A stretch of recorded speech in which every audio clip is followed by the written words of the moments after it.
একটি গ্রামে রাজু নামে এক ছোট্ট ছেলে ছিল। সে সবসময় আকাশের দিকে, পাখির ঝাঁকের দিকে তাকিয়ে ভাবতো, যদি আমার সোনালি পাখি কোনো বন্ধু হতো।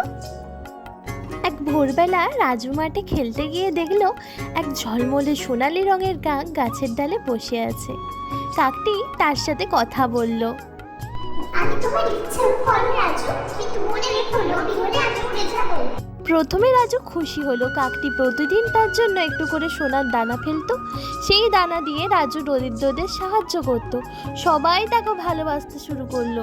কিন্তু কিছুদিন পর গ্রামের কয়েকজন লোভী লোকজন রাজুকে বলল, কাকটাকে ধরে রাখ, সব দানা নিজের কাছে রাখলে তুই ধনী হয়ে যাবি। রাজু দ্বিধায় পড়ল। এক রাতে সে ভাবলো, যদি আমি সব সোনা রাখি তবে আর কেউ কিছু পাবে না। তার মনে কষ্ট হলো।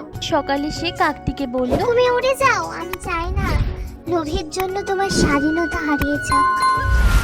কাকটি বলল, তুমি তুমি তোমার পরীক্ষায় পাস করেছো রাজু, প্রকৃত ধন হলে সদয় মন।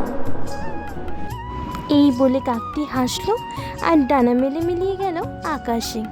এদিন থেকে রাজু শিখলো, ধন সম্পদ নয়, মানুষের প্রতি সহানুভূতি ও সততা সবচেয়ে বড় সম্পদ। আজকের প্রশ্ন, রাজু সোনার কাকের থেকে সোনার দানাগুলি নিয়ে কী করতো? তোমরা তোমাদের নাম সমেত কোথা থেকে ভিডিওটা দেখছো সেটা জানিয়ে কমেন্টে দিও। সাবস্ক্রাইব করতে ভুলো না।